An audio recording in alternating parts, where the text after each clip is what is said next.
அனுசரணை வழங்குவோர். இப்போது 250 ரூபாவுக்கு சிக்னல் 160 கிராம். இலங்கையில் லாபகரமான விலையில் ஒரு pack. Marina Square Uptown Colombo. சிறந்த விலைக்கு இப்பொழுதே முன்பதிவு செய்து கொள்ளுங்கள்.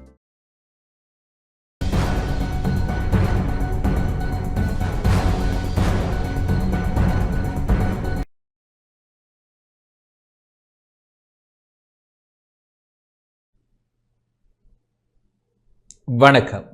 டான் தமிழொலியின் இரவு நேர பிரதான செய்தி அறிக்கையோடு இணைந்திருக்கும் நான் ஜெகநாதன் சஜித். முதலில் தலைப்புச் செய்திகள்.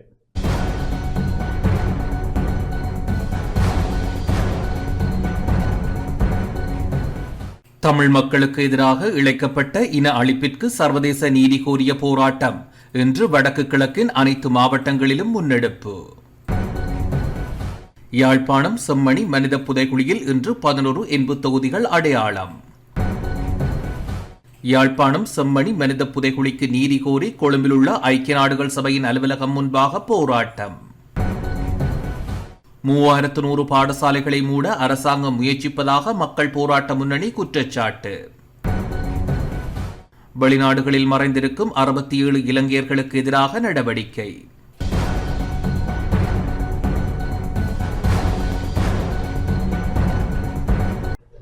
தொடர்வதும் தன்மை செய்தி.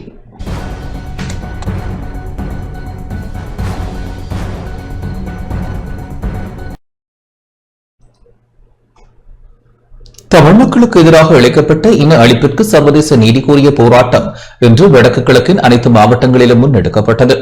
நீண்ட காலமாக தமிழ் மக்கள் மீது திட்டமிடப்பட்ட வகையில் நடாத்தப்பட்டு வரும் இன அழிப்பிற்கு சர்வதேச நீதி கோரி இன்று காலை வடக்கு கிழக்கின் அனைத்து மாவட்டங்களிலும் போராட்டம் முன்னெடுக்கப்பட்டது. தமிழ் மக்களுக்கு எதிராக இழைக்கப்பட்ட இன அழிப்பிற்கு பன்னாட்டு சுதந்திர நீதி பொறிமுறையூடாக மட்டுமே நீதியை வழங்க முடியும் என்பதை வலியுறுத்தி வடக்கு கிழக்கு சமூக இயக்கத்தின் ஏற்பாட்டில் குறித்த போராட்டம் இடம்பெற்றது. யாழ்ப்பாணத்தில் செம்மணி மனித புதைகுழிக்கு அண்மித்த பகுதியான நல்லூர் வளைவு பகுதியில் போராட்டம் முன்னெடுக்கப்பட்டது. போராட்டத்தில் ஈடுபட்டவர்கள் பதாதைகளை ஏந்தி இனப்படுகொலைக்கு சர்வதேச நீதி வேண்டி கோஷமிட்டவாறு போராட்டத்தில் ஈடுபட்டனர்.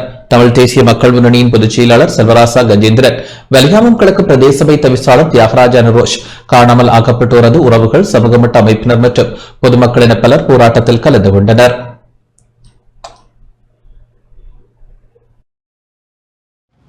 பன்னாட்டு சமூகத்தின் கவனத்திற்கு ஈழத்தமிழ் மக்களின் எதிரான இழைக்கப்பட்ட இன அழிப்பிற்கு பன்னாட்டு சுதந்திர நீதி பொறிமுறை ஊடாக மட்டுமே எமக்கான நீதியை வேண்டுகின்றோம். இவ்வாறு காணாமலாக்கப்பட்டவர்கள் பெருமளவானவர்கள் கொன்று புதைக்கப்பட்டிருக்கிறார்கள் என்பது எல்லோருக்கும் தெரிந்த விடயம். இப்பொழுது செம்மணியிலே 100க்கும் அதிகமான எலும்புக்கூடுகள் வெளிவந்திருக்கின்றது. இந்த புதைகுழி என்பது ஸ்ரீலங்கா இராணுவத்தினராலே கைது செய்யப்பட்டு மிக கொடூரமாக சித்திரவதை செய்யப்பட்டு பெண்கள் பாலியல் வல்லுறவுக்கு உள்ளாக்கப்பட்ட நிலையிலே கொண்டு புதைக்கப்பட்டவர்களுடைய எலும்புக்கூடுகள் என்பதில் எந்தவிதமான சந்தேகங்களும் இல்லை. இந்த இனப்படுகொலைக்கும் இவ்வாறு வலிந்து காணாமலாக்கப்பட்டவர்களுக்கும் உள்ளக விசாரணை மூலம் ஒருபொழுதும் நீதி கிடைக்காது என்பது தமிழ் மக்களுடைய உறுதியான நிலைப்பாடு. அதனால் எங்களுக்கு நடைபெற்ற அந்த இன அழிப்பு குற்றங்களுக்கு ஒரு சர்வதேச விசாரணை நடத்தப்பட வேண்டும். அது தொடர்பான ஒரு தீர்மானம் ஐநாவினுடைய பொதுச்சபையிலே நிறைவேற்றப்பட வேண்டும் என்பது எங்களுடைய கோரிக்கையாக இருக்கின்றது. செம்மணி மனித புதைகுழியாக இருக்கட்டும், காணாமல் ஆக்கப்பட்டவர்களுடைய பிரச்சனையாக இருக்கட்டும், அரசியல் கைதிகளுடைய சிக்கலாக இருக்கட்டும், எங்களுடைய நிலப்பறிப்பாக இருக்கட்டும், இவை எல்லாம் இனப்பிரச்சனையோடு சம்பந்தப்பட்டது. இனப்பிரச்சனைக்கு தீர்வு வராத வரை எதுவுமே தீரப்போவதில்லை. இலங்கை அரசு, தற்போதைய இலங்கை அரசு இனப்பிரச்சனைக்கு தீர்வை பற்றி கதைக்காமல் இருப்பது மிகவும் வேதனைக்குரியது. ஜெனீவா தீர்மானங்கள் எமது தமிழ் மக்களாகிய பிரச்சனைகளை கவனத்தில் எடுத்து தமிழ் மக்களுக்கு சர்வதேச விசாரணைக்கான பொறிமுறையை உருவாக்க வேண்டும். அதுக்கான அழுத்தம் வழங்க வேண்டும். அல்லாவிட்டால் இலங்கை அரசாங்க சிங்கள அரசுக்கு பொருளாதார தடைகள் விதித்து எவ்வாறான ஒரு நிர்பந்தத்தில் கூட தமிழ் மக்களுக்கான நீதி கிடைக்க வேண்டும் என்பதை வலியுறுத்த வேண்டும். என் கணவர் 2008 26ஆம் தேதி 9ஆம் மாதம் காணாமல் போனது. கடத்தப்பட்டவர் வீட்டிலேயே வச்சு இராணுவம் வந்து ஆட்டோவில் வச்சு ஏற்றிக்கொண்டு போனாங்க. அப்போ நாங்களே நண்டு கேட்க இல்லை, உங்களை கொண்டு விசாரித்து போட்டு நாங்கள் ஐசி பார்த்து போட்டு விட்றோம்னு சொல்லி சொன்னவன். ஆனால் ஐசி பார்த்து போட்டு நாங்கள் போய் அந்த இடத்துல போய் இராணுவ கேம்பில் போய் கேட்டு நாங்கள் எங்களோட கணவர் எல்லாருமே ஐசியாக கொடுத்து விட்டாச்சா, ஏன் எங்களோட கணவர் அப்படி இல்லைன்னு சொல்லி கேட்க இல்லை பொழுதோட வருவினம்னு சொல்லி சொன்னோம். அப்படி இன்னும் இருந்துட்டுது. நான் இதில் அப்போ போலீஸ் ஸ்டேஷனில் போய் சொன்னேன். நான் என் கணவரை இனிமேல் விடையில இன்னும் எல்லாரும் வந்துடமேனு விடையில சொல்ல தெரியலையம்மா, நீங்கள் போய் விசாரிங்க, போய் கேளுங்கன்னு சொல்லி கேட்க நாங்கள் இராணுவத்திடம் போக எங்களை கொட்டன்கள் கொண்டு விட்டு கலைச்சவாங்க. நாங்கள் திரும்பி வந்துட்டோம். எங்களோட குடும்பத்தில் 3 பேர். எங்களோட மனுஷன் தம்பியார் ஒரு ஆளை சுட்டு போட்டு கிடந்தது, ஒரு ஆளை கடத்தி கொண்டு போனவன், எங்களோட மனுஷனையும் கடத்தி கொண்டு போனது. அதே போல் இவ்வளோ சகோதரர்கள், இவ்வளோ ஒரு சின்ன பிள்ளைகள் எல்லாரையும் சேர்த்து கடத்தி இருக்குதுங்க. அதுக்கு எங்களுக்கு ஒரு தீர்வு கிடைக்கணும். யாழ்ப்பாணம் இருந்து கப்பலில் போய் மன்னாரில் வீடு எடுத்து எங்கள் பிள்ளைய மாதம் ஒழிச்சிருந்த பிள்ளைய பார்த்து என் அம்மா என்னை காப்பாற்று இயக்கம் பாஸ் கொடுக்க இல்லை. ஒழிச்சு வச்சு 2008 மட்டும் 5 பவுனை கொடுத்து கடலால் போட்டில் நேவிக்கு அனுப்பினது. நேவி பிடிச்சது 2 வரையும் அம்மைக்கு புத்தா என்னவான்னு சொல்லுவான் சிங்களத்தில். 2 வரையும் வாரான் என்ற பிள்ளை. எங்கே இருந்தாலும் என்ற பிள்ளை ஒரு குற்றம் அறியாத பிள்ளை. 2008 18ஆம் தேதி வட்டுப்பாடில் வந்து பிரான்சிஸ் ஃபாதரோடு ஒரு மிக 53 பேர் உட்பட சரணடைஞ்சது. இதுவரையிலும் நான் எல்லா இடமும் தேடி கொண்டிருக்கிறேன். இன்னும் ஒரு பதிலும் கடல். உங்கள்கிட்ட வந்து சரணடைஞ்சு உங்களோட திருப்பி வருவாருன்ற நம்பிக்கையோட நான் இதுவரை காலம் தண்ணான். என் பிள்ளைக்கு 1 வயசுல போனது. இன்றைக்கு என் பிள்ளைக்கு வந்து 17 வயசு. இவ்வளவு நாளும் நான் எல்லா இடமும் எல்லா கேம்பிலும் போய் எல்லா இடம் கேட்க உங்களுக்கு பதில் திருப்பம் என்று சொல்லி சொன்னவர்கள் இதுவரையிலும் எனக்கு ஒரு பதிலும் கிடைக்கவில்லை. வடக்கு கிழக்கில் இடம்பெற்ற படுகொலைகள் மற்றும் காணாமல் ஆக்கப்படுபவர்களுக்கு நீதி கோரியும் சர்வதேச நீதி பொறிமுறையை வலியுறுத்தியும் இன்று கிளிநொச்சியில் கவனஈர்ப்பு போராட்டம் முன்னெடுக்கப்பட்டது. இதில் காணாமல் ஆக்கப்பட்டவர்களின் உறவினர்கள், பொது அமைப்புகளின் பிரதிநிதிகள், அரசியல் பிரமுகர்கள் என பலர் கலந்து கொண்டனர். சர்வதேச பொறிமுறை ஊடாகத்தான் இதனை விசாரணை செய்து அந்த படுகொலைகள் யாரால் நிகழ்த்தப்பட்டது என்றதையும் இதற்கான ஒரு சர்வதேச நீதியை பெற்றுத்தர வேண்டும் என்று பாதிக்கப்பட்ட மக்கள் தரப்பாகவும் சிவில் சமூகம் சார்பாகவும் நாங்கள் மிகவும் உறுதியாகவும் ஆணித்தரமாகவும் கேட்டுக்கொள்கின்றோம்.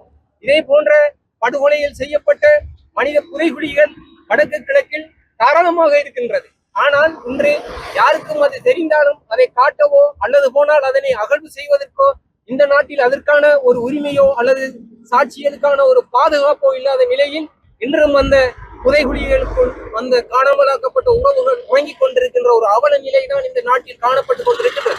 இந்த சர்வதேச அதாவது ஒரு வறுமையான நாடு வறுமை கோட்டைக்குள் வந்திருக்கு என்று சொன்ன உடனே நீங்கள் சர்வதேச நிதியை அனுசரணையை அணுகி ஐஎம்எஃப் நிதி வாங்க இயலும் என்றால் நாங்கள் சர்வதேச நீதி கேட்கும் பொழுது உங்களால் ஏன் சர்வதேச நீதி எங்களுக்கு தர முடியாது என்ற கேள்வியை கேட்டிருக்கிறேன். இன அழிப்பிற்கு சர்வதேச நீதி கோரிய போராட்டமானது முல்லைத்தீவிலும் இடம்பெற்றுள்ளது. முல்லைத்தீவில் மாவட்ட செயலகம் முன்பாக போராட்டம் இடம்பெற்றது. போராட்டத்தில் நாடாளுமன்ற உறுப்பினர் துரராச ரவிகரன், கரைதுறைப்பெற்ற பிரதேச சபை தவிசாளர் லோகேஸ்வரன், கரைதுறைப்பெற்ற பிரதேச சபை உறுப்பினர் ஜூட்சன், வடக்கு கிழக்கு சமூக இயக்கத்தின் ஒருங்கிணைப்பாளர் அன்புமணி லபகுசராசா, மீனவ ஒத்துழைப்பு இயக்கத்தின் உறுப்பினர்கள், காணாமல் ஆக்கப்பட்ட உறவுகள் சங்கத்தினர், சமூக செயற்பாட்டாளர்கள், பொதுமக்கள் என பலர் கலந்து கொண்டனர்.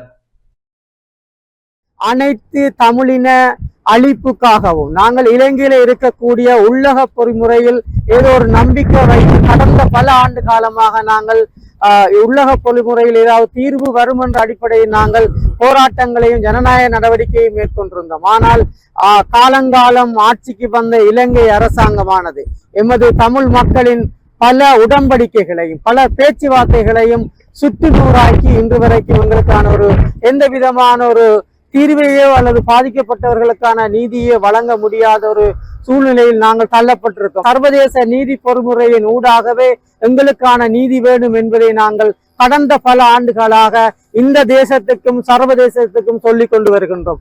தொடர்ச்சியாக எங்களுடைய மக்கள் வாழ்ந்த இடங்களில் எல்லாம் சிங்கள குடியேற்றங்களை செய்து இனவாத அரசானது எங்களுடைய தமிழ் மக்களை அடக்கி ஒடுக்க வேண்டும் என்ற சிந்தனையோடு தான் இருக்கின்றார்கள்.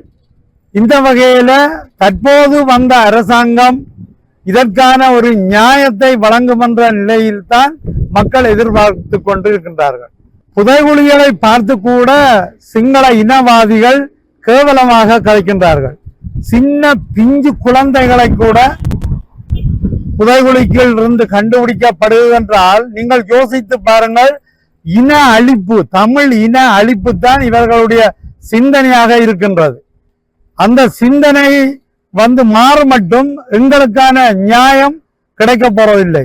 கடந்த 30 ஆண்டுக்கு மேலாக ஜனநாயக ரீதியாக நம்முடைய தலைவர்கள் போராடினார்கள், பல ஒப்பந்தங்கள் செய்தார்கள், அனைத்தும் கிழித்தறியப்பட்டது. ஏற்றுக்கொண்ட பின் அவர்களாலே கிழித்தறியப்பட்டது. அதன் பின் ஆயுதம் எங்கள் இளைஞர்களுக்கு மேலே திணிக்கப்பட்டது, ஆயுதம் என்பதற்கு திணிக்கப்பட்டது. 30 ஆண்டுகளுக்கு மேலாக உலகத்திலே மிக தியாகம் என்ற யுத்தத்தை நாங்கள் செய்தோம் என்று மௌனிக்கப்பட்டிருக்கின்றோம். அந்த யுத்தத்திலே கொல்லப்பட்டவர்கள் பல ஆயிரக்கணக்கானவர்களாக காணாமலாக்கப்பட்டிருக்கின்றார்கள். உண்மையிலேயே நாங்கள் கையிலே கொடுத்திருக்கின்றோம்.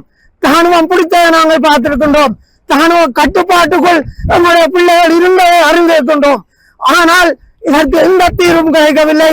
தீர்வு மனித புகைமுறைகளாகத்தான் இருக்கின்றது. சர்வதேச நீதி பொறிமுறையை வலியுறுத்தி வவுனியாவிலும் போராட்டம் இடம்பெற்றது. வவுனியா புதிய பேருந்து நிலைய பகுதிக்கு முன்பாக இடம்பெற்ற போராட்டத்தில் வடக்கு கிழக்கு வலிந்து காணாமலாக்கப்பட்டவர்களின் உறவுகள், சமூக செயற்பாட்டாளர்கள், தமிழரசு கட்சியின் உறுப்பினர்கள், பொது அமைப்புகள் உள்ளிட்ட பலர் கலந்து கொண்டனர். 1948 ஆண்டு இலங்கை சுதந்திரம் அடைந்த போது வெள்ளைக்காரன், அதாவது பிரிட்டிஷ் கவர்மெண்ட் வந்து கொடிய சிங்கள இனத்தட்ட எங்களை இரையாக வழங்கிவிட்டு சென்றார்கள். அன்றையில இருந்து இன்று வரை நாங்கள் அந்த சிங்கள இனத்துக்கு, வெறியர்களுக்கு எமது பிஞ்சுகளும் பெண்களும் இரையாகி கொண்டிருக்கின்றார்கள். எனவே நாங்கள் இன்றைக்கு வந்து 15 வருடம் இலங்கையிலே போர் முடிந்து ஒரு சர்வதேச விசாரணையை நாங்கள் வேண்டிக் கொண்டு நிற்கின்றோம். அன்றையில இருந்து இன்று வரையாக நாங்கள் சர்வதேச விசாரணையைத்தான் வேண்டி நிற்கின்றோம். இலங்கை அரசாங்கம் உள்ளக பொறிமுறையை நீதியாக நடத்த முடியாது. ஏனென்றால் ஒரு காலமும் கோழி தன் குஞ்சை சாக மிதிக்காது. எனவே இதில் எத்தனையோ 58 ஆண்டிலிருந்து இலங்கையை ஆண்ட அரசர்கள், அதாவது ஜனாதிபதியாக இருக்கலாம், பிரதமராக இருக்கலாம், அனைவரும் வந்து இங்கே கொலை செய்யப்பட்டவர்கள்.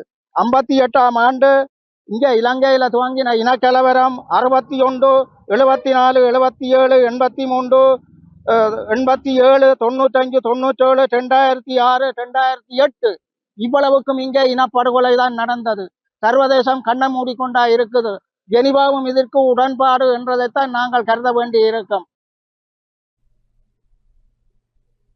இன அழிப்பிற்கு சர்வதேச நீதி பொறிமுறையை வலியுறுத்தி இன்று திருகோணமலையிலும் மக்கள் போராட்டத்தில் ஈடுபட்டனர். திருகோணமலை சிவன் கோவில் முன்பாக மக்கள் போராட்டத்தில் ஈடுபட்டனர். பாதிக்கப்பட்ட மக்கள், சமூக மற்றும் மனித உரிமை ஆர்வலர்கள், சமுதாய மன்றங்களின் உறுப்பினர்கள், பெண்கள் வலையமைப்புகளின் உறுப்பினர்கள் உட்பட பலர் பதாதைகளை ஏந்தி கோஷங்களை எழுப்பி போராட்டத்தில் ஈடுபட்டதுடன் இறுதியில் 9 கோரிக்கைகள் அடங்கிய மகஜரையும் ஊடகங்களுக்கு வெளிப்படுத்தினர்.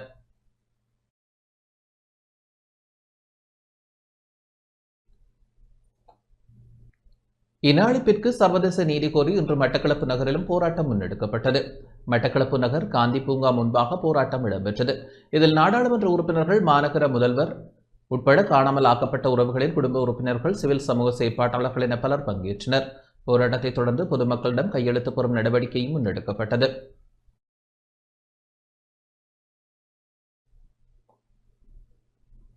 இன அழிப்பிற்கு நீதி கோரி அம்பாறையில் கவன ஈர்ப்பு போராட்டம் இடம்பெற்றது. திருக்கோவில் தம்புவில் மத்திய சந்தை முன்பாக வலிந்து காணாமலாக்கப்பட்ட உறவுகளின் சங்கத்தினர், மனித உரிமை செயற்பாட்டாளர்கள், அரசியல் பிரமுகர்கள், பொதுமக்கள் இணைந்து போராட்டத்தை முன்னெடுத்தனர்.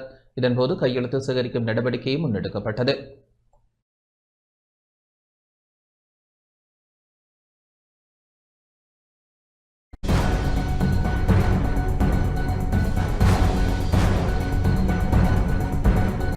யாழ்ப்பாணம் செம்மணி மனித புதைகுழியில் இன்று 11 இன்பு தொகுதிகள் அடையாளம் காணப்பட்டுள்ளன. யாழ்ப்பாணம் செம்மணி மனித புதைகுழியில் தொடர்ச்சியாக அகழ்வு பணிகள் இடம்பெற்று வரும் நிலையில் இன்று 11 இன்பு தொகுதிகள் அடையாளம் காணப்பட்டுள்ளன. சித்துப்பாத்தி இந்து மயானத்தில் 2ஆம் கட்ட அகழ்வு பணியின் 21ஆம் நாள் அகழ்வில் இன்று 11 இன்பு தொகுதிகள் அடையாளம் காணப்பட்டுள்ளன. இதுவரை மொத்தமாக 101 இன்பு தொகுதிகள் அடையாளம் காணப்பட்டுள்ள நிலையில் அவற்றில் 90 இன்பு தொகுதிகள் முழுமையாக அகழ்ந்தெடுக்கப்பட்டுள்ளன.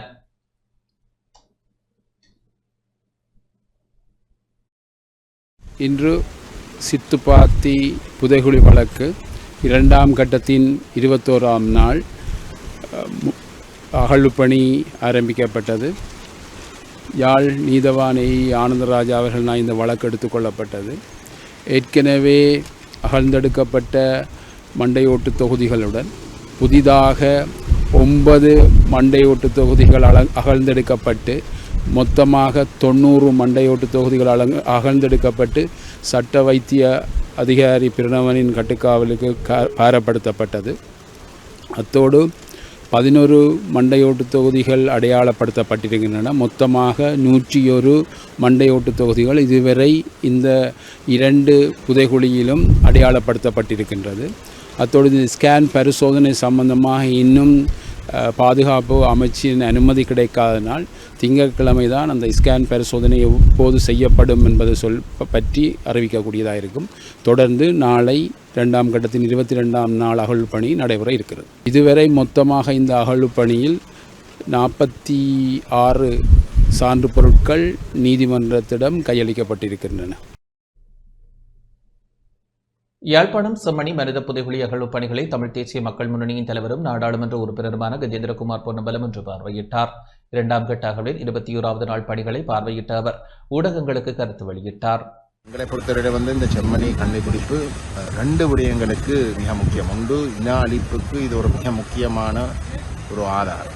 கூட்டாக இனத்தை அழிக்கிற மனோநிலை ஸ்ரீலங்கா அரசுக்கு தொடர்ந்தும் இருந்திருக்கின்றது. அது அப்படிப்பட்ட ஒரு நிலையிலே கால வரையும் கூட இதே போர்க்காலத்திலே கடைசி கட்டங்கள் மட்டுப்படுத்த பார்த்தது இன்றைக்கு செம்மணியின் இந்த கண்டுபிடிப்போட அவ்வகையாக மட்டுப்படுத்துகிற பொருத்தமில்லை, ஒரு நீதிக்குரிய ஒரு செயலாக இருக்க முடியாதுன்ற ஒரு விடயத்தை இன்றைக்கு நிரூபிச்சிருக்கின்றது. தமிழருடைய இனப்படுகொலைக்குரிய ஆதாரங்களை தேடுகின்ற இந்த போராட்டத்தை நாங்கள் அவதானிக்கின்ற பொழுது செம்மணி ஒரு திருப்புமுனை என்றுதான் சொல்லுவோம்.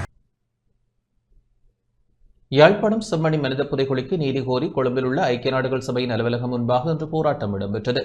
மாண்புமிகு மலையக மக்கள் சிவில் சமூக அமைப்பின் ஏற்பாட்டில் இன்று காலை இந்த போராட்டம் முன்னெடுக்கப்பட்டது.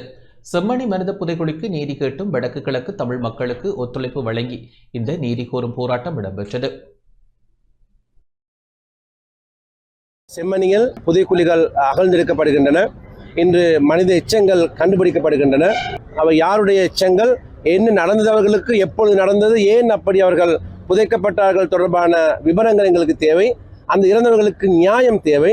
ஆகவே இலங்கையில் இடம்பெற்ற விசாரணைகள் தொடர்பாக எங்களுக்கு திருப்தியான நம்பிக்கை இல்லை. என பக்கசார்பான விசாரணைகள் தான் நாங்கள் அனுபவித்திருக்கிறோம். இந்த நாட்டிலே இன அழிப்பொன்று நடைபெற்று இருக்கின்றது. அதற்கு ஒரு சிறந்த உதாரணம் தான் செம்மணி என்பது எடுத்துக்காட்டாக இருக்கின்றது. ஆகவே இங்கே ஆளும் ஆட்சியாளர் எவரையுமே நாங்கள் நம்ப போவதில்லை. ஏனால் கொலைகாரனிடமே நாங்கள் நீதியை கோர முடியாது. அதனால் தான் நாங்கள் சர்வதேச விசாரணை ஒன்று தேவை என்று நாங்கள் சொல்கின்றோம். இங்கு கொலை செய்யப்பட்ட அனைவருக்குமே ஒரு நீதி கிடைக்க வேண்டும் என்பதுதான் எங்களது போராட்டம். ஆகவே சர்வதேச விசாரணை ஒன்று அவசியம் என்பதுதான் எங்களது கோரிக்கை. யுத்தம் நிறைவு பெற்று இன்று இவ்வளவு காலமாகி கூட ஒரு நீதி நியாயம் கிடைக்கவில்லை. ஆனால் சகோதரத்துவத்திற்காக ரயில்களில் பயணம் சென்று கொண்டிருக்கின்றது இந்த அரசு. அவ்வாறாக ரயில் பயணங்கள் சென்று சமாதானத்தையோ நல்லிணக்கத்தை கட்டியெழுப்ப முடியாது. நல்லிணக்கத்தை ஏற்படுத்த வேண்டுமானால் உண்மையை கண்டறிய வேண்டும். எங்களிடமிருந்து இவ்வாறான ஒரு குற்றம் இடம்பெற்றது என்பதை இந்த அரசு பயங்கரவாதம் ஏற்றுக்கொள்ள வேண்டும். உண்மையை கண்டறிய வேண்டும்.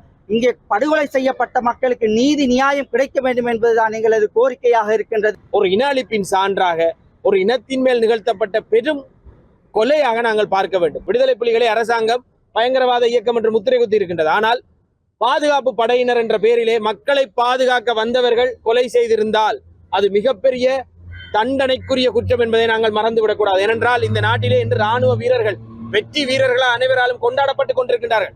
இதே நாட்டில் இருக்கின்ற பிரஜைகளை கொன்றொழித்தவர்களை வெற்றி வீரர்கள் எவ்வாறு கொண்டாடுவது என்ற கேள்வி ஒரு சமூகத்துக்கு இருக்கின்றது. இதற்கான விசாரணைகள் உடனடியாக மேற்கொள்ள வேண்டும். இந்த பாரிய குற்றங்களை இழைத்தவர்களை சட்டத்தின் முன் நிறுத்த வேண்டும்.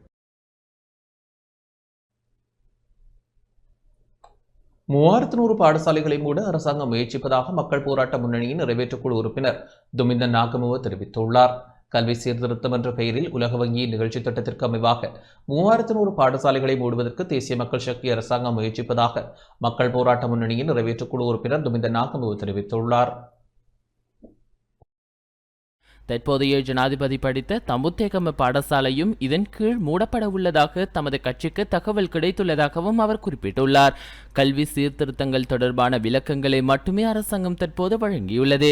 இன்னும் அறிக்கை எதுவும் வெளியாகவில்லை. இலங்கை வரலாற்றில் ஒரு அரசாங்கம் ஒரு விளக்க காட்சியை பயன்படுத்தி நாட்டின் முழு கல்வி முறையிலும் முழுமையான சீர்திருத்தத்தை முன்மொழிந்திருப்பது இதுவே முதல் முறை. கடந்த காலம் முழுவதும் இந்த நாட்டின் அரசாங்கங்கள் உலக வங்கி மற்றும் சர்வதேச நாணய நிதியத்தின் தேவைகளுக்கு ஏற்ப இந்த நாட்டில் கல்வியை சீர்திருத்த தயாராகி வருவதை நாங்கள் அறிவோம். ரணில் மைத்ரி நல்லாட்சி அரசாங்கத்தின் போது கல்வி அமைச்சராக இருந்த அகிலவிராஜ் கல்வி சீர்திருத்த செயல்முறைக்கு தயாரானார். அதன் பிறகு கோட்டாபய ராஜபக்ஷ அரசாங்கம் உபாலி சேத்தார அறிக்கை மற்றும் கொத்தலாவல பட்டப்படிப்பு சட்டத்தை கொண்டு வந்தது. அதன் பிறகு ஜனாதிபதி ரணில் விக்ரமசிங்கவின் அரசாங்கம் கல்வி அறிக்கையை கொண்டு வந்தது. இந்த திட்டங்கள் அனைத்தும் புதிய தாராளவாத சந்தைக்கு தேவையான பணியாளர்களை உருவாக்குவதற்கும் கல்வியை பண்டமாக்குவதற்கும் குறைந்த விருப்பத்தையே கொண்டிருந்தன. தற்போது அதே திட்டத்தை தான் தற்போதைய கல்வி அமைச்சர் ஹரணி அமரசூரிய உலகளாவிய கருத்து என்ற அழகான வார்த்தையுடன் முன்வைத்துள்ளார். நாடாளுமன்றத்தில் தனது உரையில் அனுரகுமார திசாநாயக்க இலங்கையில் குறைந்த எண்ணிக்கையிலான பிள்ளைகளை கொண்ட பாடசாலைகள் குறித்து மிகுந்த உணர்ச்சியுடன் பேசினார். 100க்கும் குறைவான பிள்ளைகளை கொண்ட 3141 பாடசாலைகள் இருப்பதாக அவர் கூறினார். சில பாடசாலைகளை மூடவும் சில பாடசாலைகளை இணைக்கவும் தேவையான இடங்களில் புதிய பாடசாலைகளை நிறுவவும் அவர்கள் தயாராக உள்ளனர். முதல் பார்வையில் இந்த அறிக்கையின் ஆபத்தை யாரும் புரிந்து கொள்ளவில்லை. கருணாசேன கொடித்துவக்கு முன்னர் நாடாளுமன்றத்தில் அனுர திசாநாயக்கவின் உரையை போன்ற ஒரு உரையை நிகழ்த்தியுள்ளார். இலங்கையில் 3000 பாடசாலைகளை மூடுவதற்கான திட்டத்தை முதலில் கொண்டு வந்தவர் அவர்தான். அந்த நேரத்தில் மக்கள் விடுதலை முன்னணியும் அந்த திட்டத்திற்கு எதிராக போராடியது. அப்போது பாடசாலைகளை பாதுகாப்பதற்காக பாடசாலை பாதுகாப்பு இயக்கம் உருவாக்கப்பட்டது. அரசாங்க அமைச்சரான மஹிந்த ஜெயசிங்க இன்றும் அதன் தலைவராக உள்ளார். அவர்கள் அனைவரும் இப்போது பாடசாலைகளை மூடுவதற்கான உலக வங்கியின் திட்டத்தை செயல்படுத்த தயாராகி வருகின்றனர்.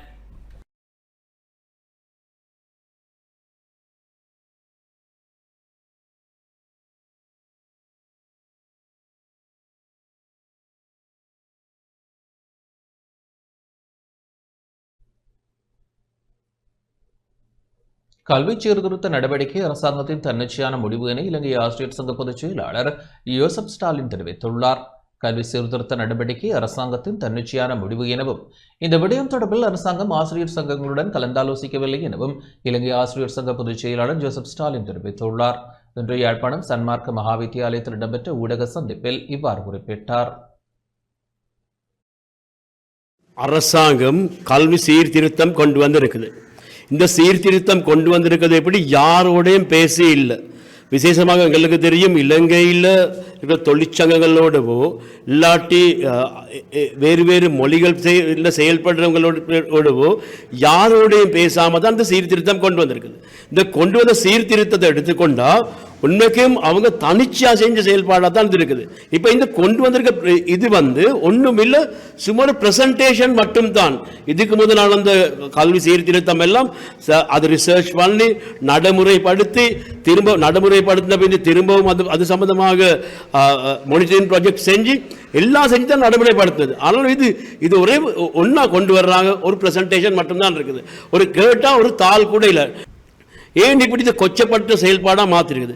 இந்த செயல்பாடுகள் நாங்கள் வன்மையாக கண்டிக்கிறதுக்கு பல காரணங்கள் இருக்குது.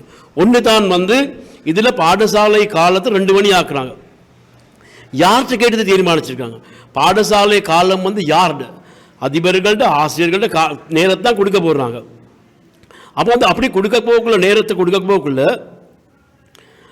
அது எங்கள்கிட்ட கேட்காம அது நடைமுறைப்பட்டு சரியா நாங்கள் அதை வன்மையாக கண்டிக்கிறோம். அது பிழையான செயல்பாடாக தான் நாங்கள் பார்க்குறோம். அந்த அதை பேசாமல் நாங்கள் செய்ய விட மாட்டோம். அதுக்கு எங்கிட்ட எதிர்ப்பு இருக்குது. வடமாகாணத்தில் பாரிய பற்றாக்குறை இருக்குது, ஆசிரியர் பற்றாக்குறை. தற்போது கூட நாங்கள் காண்றோம். விசேஷமாக கிள்ளொச்சி, துணுக்காய், முல்லைத்தீவு, மடு அப்படியான வலயங்களில் அதிபர் ஆசிரியர்கள் இல்லை. ஆசிரியர் மட்டும் இல்லை, அதிகாரிகளும் இல்லை. ஆசிரியர்களும் இல்லை, அதிகாரிகளும் இல்லை. கிளிநொச்சி மாவட்ட இளைஞர் கழக சம்மேளனத்தின் புதிய நிர்வாகத் தெரிவு இன்று இடம்பெற்றது. கிளிநொச்சி மாவட்ட இளைஞர் கழக சம்மேளனத்தின் புதிய நிர்வாகத் தெரிவும் பொதுக்கூட்டமும் கிளிநொச்சி மாவட்ட செயலகத்தில் இன்று இடம்பெற்றது. இளைஞர் விவகாரம் மற்றும் விளையாட்டுத்துறை பிரதியமைச்சர் அரங்க குணத்திலக்கவின் பங்கேற்புடன் இடம்பெற்ற நிகழ்வில் தேசிய மக்கள் சக்தியின் நாடாளுமன்ற உறுப்பினர் க இளங்குமரன், கிளிநொச்சி மாவட்ட உதவி மாவட்ட செயலாளர் சத்திய ஜீவிதா, இளைஞர் சேவைகள் மன்ற வடக்கு மாகாண உதவி பணிப்பாளர், இளைஞர் சேவைகள் உத்தியோகத்தர், இளைஞர் ஜுவதிகள் என பலர் பங்கேற்றனர். இந்த நாட்டை ஆளப்போகும் மாற்றப்போகும் அணி என்பது இளைஞர்கள் என்பது எமக்கு திடமான நம்பிக்கை இருக்கிறது. ஏனென்றால் இந்த இளைஞர்களை சிறந்த முறையில் வழிநடத்தும் போதுதான் நமது நாடு சிறந்த முன்னேற்ற பாதையை இட்டு செல்லும் என்ற திடமான நம்பிக்கை இருக்கிறது. நீங்கள் இந்த பிரதேசத்தை அபிவிருத்தி செய்யும் இலக்கோடு இந்த இடத்தில் வந்திருக்கிறீர்கள். உங்களை எதிர்வரும் காலத்தில் உங்களுக்கான தொழில்துறைகளையும் உருவாக்குவதற்காக தேசிய இளைஞர் சேவை சங்கத்தால் நாங்கள் பூரண ஆதரவை பெற்றுக் கொடுப்போம். அதே நேரம் நீங்கள் இங்கே தெரிவு செய்யப்பட்டவர்கள் மாவட்ட ஒருங்கிணைப்பு குழு கூட்டத்திற்கும் உள்நுழைவதற்கான சந்தர்ப்பத்தை நாங்கள் பெற்றுக் கொடுப்பதற்கு தீர்மானித்திருக்கிறோம். ஏனென்றால் இன்றிலிருந்து நீங்கள் நினைத்துக் கொள்ளுங்கள், இந்த பிரதேசத்தை அபிவிருத்தி செய்து இங்கே இருக்கும் இளைஞர்களை மட்டுமில்லை, இந்த கிளிநொச்சி பிரதேசத்தில் இருக்கும் இளைஞர்களை சிறந்த அறிவுஜீவிகளாகவும் புத்திஜீவிகளாகவும் மாற்ற வேண்டிய கடப்பாடு இருக்கிறது. பலர் நினைக்கிறார்கள் கல்வியை முடித்தவுடன் நாங்கள் ஓலவல் பெயிலண்டா ஒன்றுமில்லை என்று. பலர் அவ்வாறு தான் நினைக்கிறார்கள். ஆனால் இங்கே ஒரு தொழில்துறை கல்வி ஒன்றை உருவாக்கி இருக்கிறோம் அரசாங்கத்தால். ஆனால் அது வடமாநிலத்தை பொறுத்தவரைக்கும் பெரும்பாலும் செயலிழந்துதான் இருக்கின்றன. மாணவர்களுக்கு பூரணமான விழிப்புணர்வு இல்லை. எதிர்வரும் காலத்தில் உங்களுக்கூடாக அப்பாறான விழிப்புணர்வுகளை ஏற்படுத்தும் போது இளைஞர்களை சிறந்த வழிப்படுத்த முடியும் என்ற நம்பிக்கை இருக்கிறது. இங்கு உரையாற்றிய இளைஞர் விவகாரம் மற்றும் விளையாட்டுத்துறை பிரதியமைச்சர் அரங்க குணத்திலக இளைஞர்களின் பங்களிப்பு நாட்டிற்கு மிக அவசியம் என தெரிவித்தார். இளைஞர் கழகம் என்பது ஒரு இனத்திற்கு அல்லது மதத்திற்கு உரியது அல்ல, முழு இலங்கைக்கும் ஆனது. 1992 ஆண்டுக்கு பிறகு இளைஞர் சேவைகள் மன்ற தேசிய சம்மேளனம் நடத்தப்படவில்லை. 30 வருட யுத்தத்துக்கு முகம் கொடுத்த வடக்கு மாகாணம் பெற்றோரை இழந்தது, சொத்தை இழந்தது. தமிழ், சிங்களம், முஸ்லிம் என்ற வேறுபாடுகின்றி நாம் இலங்கையரற்ற வகையில் நாட்டை கட்டி எழுப்ப வேண்டும். வடக்கு மாகாணத்தில் காணி பிரச்சனை இருக்கிறது, அதனை தீர்க்க நடவடிக்கை எடுக்கப்படும் என குறிப்பிட்டுள்ளார். සම්මේලීන තරුණ කට්ටියට ප්‍රාදේශීය සංවර්ධන කමිටුවට අදහස් යෝජනා ක්‍රියාත්මක කරන්න බලය දෙන්න අපි දැන් සාකච්ඡා කරමින් යනවා. ඒ වගේම දැන් ඕගොල්ලෝ දිස්ත්‍රික් බලමල්ලේ හැදුවා. ඕගොල්ලෝ තමයි මේකේ නායකයන් බවට පත් වෙලා තියෙන්නේ. ඒක නිසා අපි ඕගොල්ලෝ முல்லைத்தீவு கொக்குழாயில் கடத்தொழிலுக்கு சென்ற ஒருவர் காணாமல் போயுள்ளார். முல்லைத்தீவு கொக்குழாயில் கடத்தொழிலுக்கு சென்ற ஒருவர் காணாமல் போன நிலையில் தேடுதல் மேற்கொள்ளப்பட்டு வருகின்றது. நேற்று அதிகாலை 4:30 மணியளவில் கடத்தொழிலுக்கு 5 பேர் சென்ற நிலையில் ஒருவர் காணாமல் போயுள்ளார். தொழிலுக்கு போய் கடலில் இறங்கியவருக்கு என்ன நடந்தது என்று தெரியாத நிலையில் தற்போது வரை கிராம மக்கள் மற்றும் கடற்தொழிலாளர்கள் இணைந்து தேடி வருகின்றனர். குறித்த சம்பவத்தில் கொக்குழாய் முகத்துவாரம் பகுதியிலிருந்து தொழிலை மேற்கொண்டு வரும் 23 வயதான பொன்னம் பெருமகை ஜகான் நதியருண் எனும் இளைஞர் காணாமல் போயுள்ளார். இது தொடர்பில் கொக்குழாய் போலீஸ் நிலையத்தில் நேற்று முறைப்பாடு பதிவு செய்யப்பட்டது.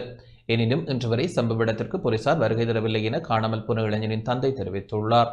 அத்துடன் காணாமல் போன இளைஞரின் படம் வீட்டில் வைக்கப்பட்டு மெழுகுவர்த்தி ஏற்றப்பட்டுள்ளது.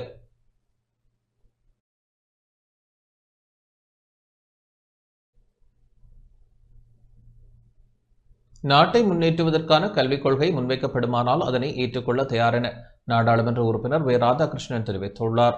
ஒவ்வொரு அரசாங்கமும் கல்வி மறுசீரமைப்பு திட்டத்தை கொண்டு வந்தாலும் கல்வி மறுசீரமைப்பு திட்டத்தை தேசிய மக்கள் சக்தி அரசாங்கத்தினால் முன்னெடுத்து செல்ல முடியுமா என்று ஒரு சந்தேகம் ஏற்பட்டுள்ளதாக மலையக மக்கள் முன்னணியின் தலைவரும் நுவரெலியா மாவட்ட நாடாளுமன்ற உறுப்பினருமான வேலுசாமி ராதாகிருஷ்ணன் தெரிவித்துள்ளார். நுவரெலியா டேகம பிஜேவி முன்பள்ளியில் நட்சத்திர சித்திர போட்டியில் வெற்றி பெற்ற மாணவர்களுக்கு இன்று சான்றிதழ்கள் வழங்கி வைக்கும் நிகழ்வில் இவ்வாறு குறிப்பிட்டார். இன்று இலங்கை நாட்டிலே கல்வி மறுசீரமைப்பு கொள்கை கொண்டு வரப்பட்டிருக்கின்றது. ஒவ்வொரு அரசாங்கமும் கல்வி மறுசீரமைப்பு கொள்கை ஏற்கனவே அறிமுகப்படுத்தப்பட்டிருந்தாலும் அந்தந்த கல்வி மறுசீரமைப்பிலே சில கொள்கைகள் காரணமாக இடம்பெறாமல் இருந்திருக்கின்றது. இப்போ புதிய அரசாங்கம் திருமதி ஹரணி அமரசூரிய அவர்கள் இந்த நாட்டினுடைய கல்வி அமைச்சர், அதே போல பிரதம மந்திரி புதிய கல்விக் கொள்கையை உருவாக்குவதற்கான நடவடிக்கை எடுத்திருக்கின்றார். இந்த கல்விக் கொள்கையை நாங்கள் வரவேற்கின்ற அதே நேரத்திலே பெரும்பாலும் மலையக பாடசாலைகளிலே அதே போல கிராமப்புறத்திலே உள்ள பாடசாலைகள் நிலவும் குறைபாடுகள் அவர்கள் இந்த கல்விக் கொள்கையிலே மறுசீரமைப்பிலே எவ்வாறு உள்வாங்கப்படுவார்கள் என்பது சற்று சிந்தனைக்குரிய ஒரு விஷயமாக இருக்கின்றது. ஏன் நான் இதை சொல்லுகின்றேன் என்றால், விசேஷமாக கிராமப்புறங்களிலும் பெருந்தோட்ட பகுதிகளிலும் இருக்கின்ற பாடசாலைகள் கஷ்டப்பிரதேசம், அதிகஷ்ட பிரதேச பாடசாலைகளாக இருக்கின்ற காரணத்தினால் அங்கு மாணவர்களுடைய வருகை குறைவு, ஆசிரியர்களுடைய வருகை குறைவு. ஆகவே தேசிய மட்டத்திலே ஏற்படுத்துகின்ற இந்த கல்வி மறுசீரமைப்பு அவர்களுக்கு இது பயன்படுத்த முடியுமா என்ற சந்தேகம் இருக்கின்றது. அப்படியானால் நாங்கள் கல்வி மறுசீரமைப்பு கொள்கையிலே இலங்கை நாட்டிலே இருக்கின்ற பாடசாலைகளுடைய அபிவிருத்தியை பற்றியும் பாடசாலைகளுடைய கட்டிடங்கள், அதே போல வள பற்றாக்குறை, ஆசிரியர் பற்றாக்குறை போன்றவற்றை நாங்கள் கவனம் செலுத்துகின்ற அதே நேரத்தில் போக்குவரத்திலே பல்வேறு இடைஞ்சல்கள் இருப்பதை நாங்கள் அறியக்கூடியதாக இருக்கின்றது. இன்று ஒரு பாடசாலையிலே ஒரு தூர பிரதேசத்தில் உள்ள ஒரு பாடசாலைக்கு போக்குவரத்து என்பது பாதை மிக மோசமாக இருக்கின்றது. பயண போக்குவரத்து பஸ்ஸுகள் அங்கு இல்லை. ஆகவே அங்கு பாடசாலைகளுடைய மாணவர்களுடைய வருகை மிக மிக குறைவாக இருக்கும். ஆகவே இதையெல்லாம் கருத்தில் கொண்டு ஒட்டுமொத்தமான ஒரு கல்விக் கொள்கைக்கு போவார்களே ஆனால் நிச்சயமாக அந்த கல்விக் கொள்கையை நாங்கள் ஏற்றுக்கொள்வதற்கு எந்த விதமான தாமதம் கிடையாது. ஆகவே அறிமுகப்படுத்துகின்ற அதே நேரத்தில் அதையும் கருத்தில் கொண்டு இந்த விஷயங்களை செய்ய வேண்டும் என்பது எங்களுடைய எதிர்பார்ப்பாக இருக்கின்றது. யாழ்ப்பாணம் நல்லூர் கந்தசுவாமி ஆலயத்திற்கான மணல் விநியோகம் இன்று மேற்கொள்ளப்பட்டது. யாழ்ப்பாணம் வடமராட்சி கிழக்கு அம்பன் கிழக்கில் கிராம அபிவிருத்தி சங்கத்தின் தீர்மானத்தை மீறி போலீஸ் பாதுகாப்புடன் நல்லூர் கந்தசுவாமி ஆலயத்திற்கான மணல் விநியோகம் இன்று மேற்கொள்ளப்பட்டது. நல்லூர் கந்தசுவாமி ஆலய வருடாந்த திருவிழாவிற்கு வருடம்தோறும் வடமராட்சி கிழக்கு அம்பன் பகுதியிலிருந்து பிரதேச மக்களின் அனுமதியுடன் மணல் வழங்கப்பட்டு வந்தது. வருடாந்தம் வழங்கப்படும் மணல் திருவிழா நிறைவடைந்ததும் விற்பனை செய்யப்படுவதனை அறிந்த மக்கள் மணல் வழங்குவதற்கு எதிர்ப்பு தெரிவித்ததுடன் தொடர்ச்சியாக அம்பன் கிழக்கில் மட்டும் மணல் அகழக்கூடாது என தெரிவித்தனர். இவ்வாறான நிலையில் இன்று பிரதேச மக்கள் எதிர்ப்பின் மத்தியிலும் போலீஸ் பாதுகாப்புடன் மணல் விநியோகம் மேற்கொள்ளப்பட்டது. இன்று காலை 9 மணி முதல் மணல் விநியோகம் தொடர்பான முருகல் நிலை அம்பன் பிரதேசத்தில் வரதங்கனி பிரதேச செயலாளர் மற்றும் கிராம மக்களுக்கு இடையில் இடம்பெற்றது. இவ்வாறு மக்களின் எதிர்ப்பையும் மீறி மணல் விநியோகம் மேற்கொள்ளப்பட்டது. ஏற்கனவே முதல் இந்த பிரச்சனை வந்து பெருதூர நீதிமன்றத்துக்கு நாங்கள் போயிருக்கிறோம். அங்கே போய் சுமூகமாக முடிக்க சொன்னதால நாங்கள் அதை அப்படியே பேசாமல் இருந்தோம். வெளியே கொடுக்கல. அதுக்கு பிறகு இப்போ வந்து என்னென்னா நல்லூரை சாட்டி மண்ணை கொடுக்கிறோம். இது வந்து எங்கிட்ட ஊருக்கு தீங்க விளைவிக்கக்கூடிய மாதிரி தான் இது நடக்குது. குடியிருப்புகள் இல்லாத இடங்கள் கணக்கே இருக்கு. அங்கே வந்து கள்ள மண்ணுகள் எல்லாம் போகுது. அது எல்லாருக்கும் தெரியும். அப்படிதான் போகுது சார். ரோட்டாலும் அப்படிக்கா போகுது. எல்லாருக்குமே தெரியும். இப்போ இங்கே போட்ட பொமிட்டை வந்து வேற இடத்துக்கு போட்டு கொடுத்துருக்கலாம் தானே. ஏன் நாங்கள் பாதுகாத்து கொண்டிருக்கிற இந்த மண்ணை வந்து கொடுக்கணும்? 10 வருஷமா சார் இங்கே சொல்லி ஏற்றி கொண்டு இருக்கேன். இப்போ நான் கோயிலுக்கு கண்டு கேட்கிறோம். இந்த நல்லுறவு கொடுக்குறாலே எங்களுக்கு பிரச்சனை. கிழக்கு மாகாண ஊடகவியலாளர்களுக்கான ஒருநாள் பயிற்சி பட்டறை இன்று மட்டக்களப்பில் இடம்பெற்றது. கிழக்கு மாகாண ஊடகவியலாளர்களுக்கான நிகழ்நிலை காப்பு சட்டத்தை புரிந்து கொள்ளுதல் என்ற தலைப்பிலான ஒருநாள் பயிற்சி பட்டறை இன்று மட்டக்களப்பில் இடம்பெற்றது. நிகழ்நிலை காப்பு சட்டத்தை புரிந்து கொள்ளுதல், கருத்து சுதந்திரம், உரிமைகள், அச்சுறுத்தல் மற்றும் பொறுப்புகள், நிகழ்நிலை காப்பு சட்டம் தொடர்பான தெளிவையும் அதன் தாக்கங்களையும் ஊடகவியலாளர்கள் கையாள வேண்டிய வழிமுறைகள் தொடர்பில் விளக்கம் அளிக்கப்பட்டது. இலங்கையில் தொழில்நுட்பம், ஊடகம் மற்றும் தொலைத்தொடர்பு சட்டத்தின் நிபுணத்துவம் பெற்ற சட்ட ஆலோசகர், ஆராய்ச்சி உறுப்பினர் அஸ்வினி நடேசன் வளவாளராக பங்கேற்று விளக்கங்களை வழங்கினார். இலங்கை பத்திரிகை ஸ்தாபனத்துடன் இலங்கையில் உள்ள நெதர்லாந்து தூதரகம் இணைந்து கிழக்கு மாகாண ஊடகவியலாளர்களுக்காக நடத்திய ஒருநாள் பயிற்சி பட்டறை மட்டக்களப்பு கல்லடியில் உள்ள தனியார் விடுதியில் இடம்பெற்றது. இதில் திருகோணமலை, அம்பாறை, மட்டக்களப்பு மாவட்டங்களை பிரதிநிதித்துவப்படுத்தி தெரிவு செய்யப்பட்ட ஊடகவியலாளர்கள், இலங்கை பத்திரிகை ஸ்தாபன ஒருங்கிணைப்பாளர்கள் பங்கேற்றனர்.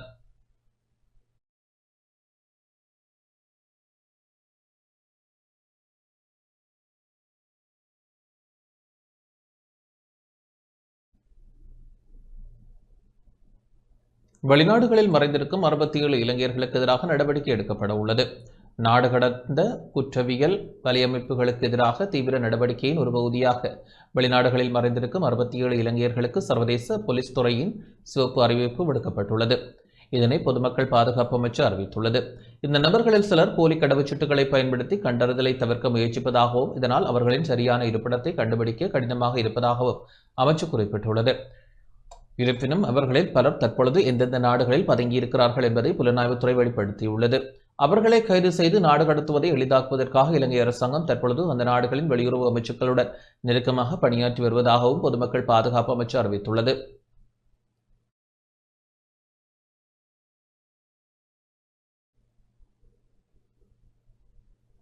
நாற்பது நாடுகளைச் சேர்ந்த சுற்றுலா பயணிகளுக்கு இலவச விசா வழங்கப்பட உள்ளது. சுற்றுலாத்துறையை மேம்படுத்தும் நோக்கில் மேலும் 40 நாடுகளைச் சேர்ந்த சுற்றுலா பயணிகளுக்கு இலவச விசா வழங்கும் திட்டத்தை விரிவுபடுத்த இலங்கை அரசாங்கம் தீர்மானித்துள்ளதாக சுற்றுலாத்துறை அமைச்சர் விஜித ஹேரத் தெரிவித்துள்ளார். கொழும்பில் இடம்பெற்ற நிகழ்வொன்றில் கலந்து கொண்டு உரையாற்றிய போதே அவர் இதனை குறிப்பிட்டார். குறுகிய காலத்திலேயே நாங்கள் நாட்டின் பொருளாதாரத்தை வலுவானதாகவும் நிலைத்தன்மை கொண்டதாகவும் மாற்ற முடிந்திருக்கிறது. அரசியல் ஸ்திரத்தன்மையும் ஏற்பட்டுவிட்டது. எனவே உலகம் முழுவதிலிருந்தும் சுற்றுலா பயணிகள் மீண்டும் எங்கள் நாட்டிற்கு வர ஆரம்பித்துள்ளனர். இதன் காரணமாக அண்மையில் சில முக்கியமான கொள்கை தீர்மானங்களும் எட்டப்பட்டுள்ளன. சுற்றுலாத்துறையின் வளர்ச்சிக்கு சில தீர்மானங்களை எடுக்க வேண்டியதாக இருந்தது. சமீபத்தில் 7 நாடுகளுக்கு விசா கட்டணம் இல்லாமல் பயணிக்க அனுமதிக்கப்பட்டது. இங்கிலாந்து அந்த நாடுகளில் ஒன்று. சமீபத்திய அமைச்சரவை கூட்டத்தில் இன்னும் 40 நாடுகளுக்கு விசா கட்டணமின்றி பயணிக்க அனுமதி வழங்க தீர்மானிக்கப்பட்டது. அதற்கு மேல் வர இருக்கும் வர்த்தமானி அறிவித்தலின் பின்னர் உலகின் 47 நாடுகளுக்கு இலங்கை செல்ல விசா கட்டணமின்றி அனுமதி வழங்கப்பட உள்ளது.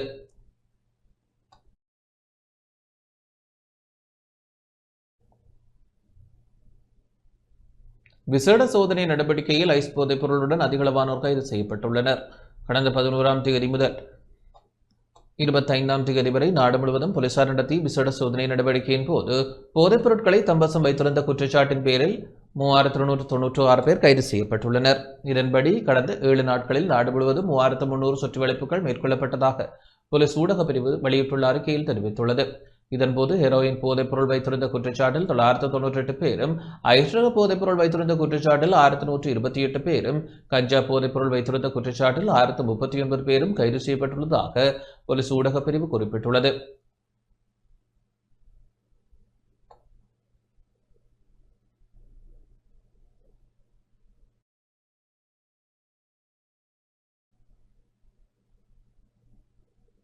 யாழ்ப்பாணம் ஊர்காவத்துறை மெரிஞ்சிமுனை நாரையம்பதி மாதா கோவிலில் மாதா சுரூபத்தை உடைத்து சேதப்படுத்திய சந்தேகத்தின் பேரில் 8 பேர் கைது செய்யப்பட்டுள்ளனர்.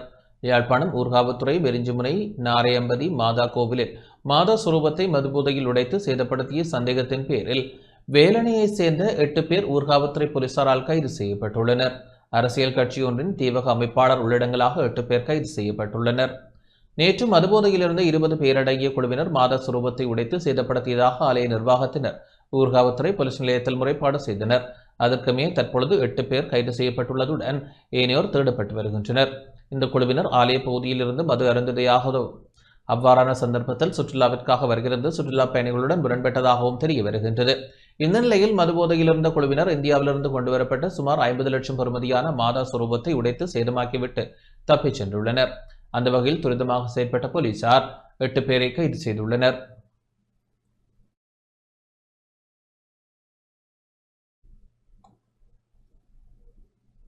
மட்டக்களப்பு மெதடிஸ்ட் மத்திய கல்லூரியில் இன்று இரத்த தான முகாம் இடம்பெற்றது. மட்டக்களப்பு மெதடிஸ்ட் மத்திய கல்லூரி பழைய மாணவர்களின் ஏற்பாட்டில் இன்று மாபெரும் இரத்த தான முகாம் கல்லூரியில் இடம்பெற்றது.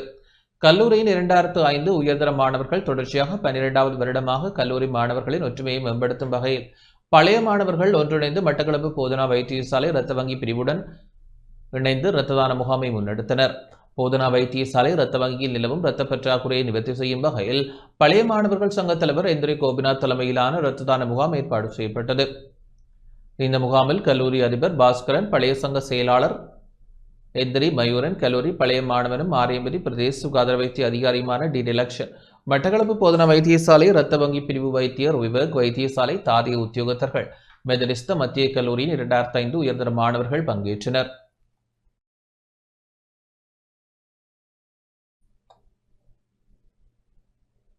கொட்டகலை ரொசிட்டா தோட்டத்தில் 4 வயதுடைய சிறுமி நீரில் அடித்துச் செல்லப்பட்டு உயிரிழந்துள்ளார்.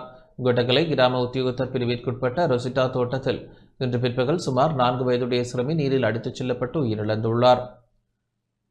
இச்சம்பவம் தொடர்பில் மேலும் தெரிய வருவதாவது, தனது வீட்டிலிருந்து நிகழ்வொன்றுக்கு செல்லும் பகுதியில் டெவன் நீர்வீழ்ச்சியுடன் இணையும் ஆற்றில் விழுந்து அடித்துச் செல்லப்பட்டுள்ளார். சுமார் 200 மீட்டரில் அடித்துச் செல்லும் போதே அயலவர்கள் அவதானித்து சிறுமியை மீட்டு கொட்டகரை வைத்தியசாலைக்கு கொண்டு சென்ற போது சிறுமியை காப்பாற்ற முடியவில்லை. குடும்பத்தில் 2வது பிள்ளையான முன்பள்ளி செல்லும் கிறிஸ்லிகா நிகோமி என்ற சிறுமி உயிரிழந்துள்ளார்.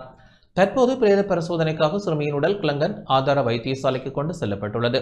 இது தொடர்பான மேலதிக விசாரணைகளை திம்புள்ளப்பத்தன போலீசார் மேற்கொண்டு வருகின்றனர். மழையுடனான காலநிலையால் ஆற்று நீர்மட்டம் அதிகரித்துள்ளமையும் குறிப்பிடத்தக்கது.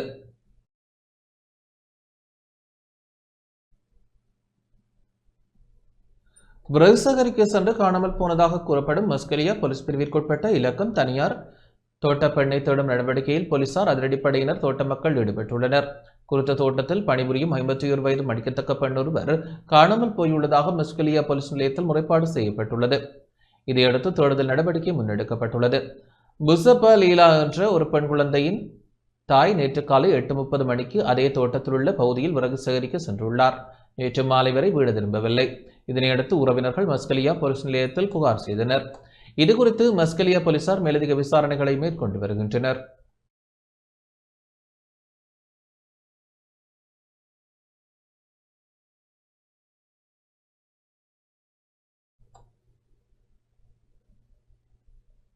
82 மருந்தகங்களின் உரிமங்கள் தற்காலிகமாக நிறுத்தப்பட்டுள்ளன.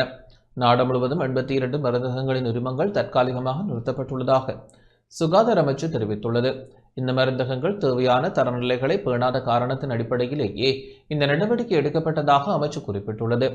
இந்த ஆண்டின் கடந்த ஜனவரி முதல் கடந்த 18ஆம் தேதி வரை தேசிய ஊடகங்கள் ஒழுங்குபடுத்தல் அதிகார சபைக்கு 2039 உரிம புதுப்பிப்பு விண்ணப்பங்கள் கிடைத்துள்ளன. அவற்றில் 1920 மருந்தகங்களுக்கு புதிய உரிமங்கள் வழங்கப்பட்டுள்ளன. இருப்பினும் 219 மருந்தகங்களின் உரிமங்கள் புதுப்பிக்கப்படுவது தற்காலிகமாக நிறுத்தப்பட்டுள்ளது.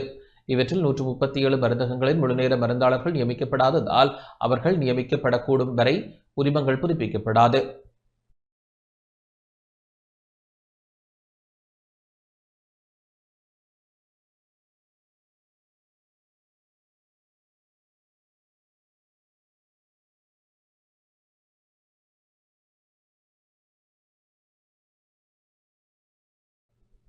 இத்துடன் இந்த செய்தி அறிக்கை நிறைவடைகின்றது. வணக்கம்.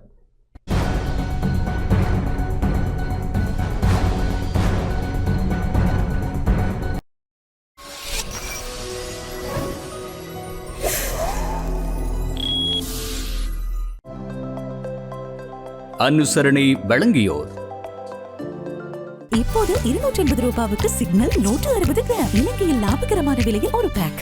Marina Square Uptown Colombo. சிறந்த விலைக்கு இப்பொழுதே முன்பதிவு செய்து கொள்ளுங்கள்.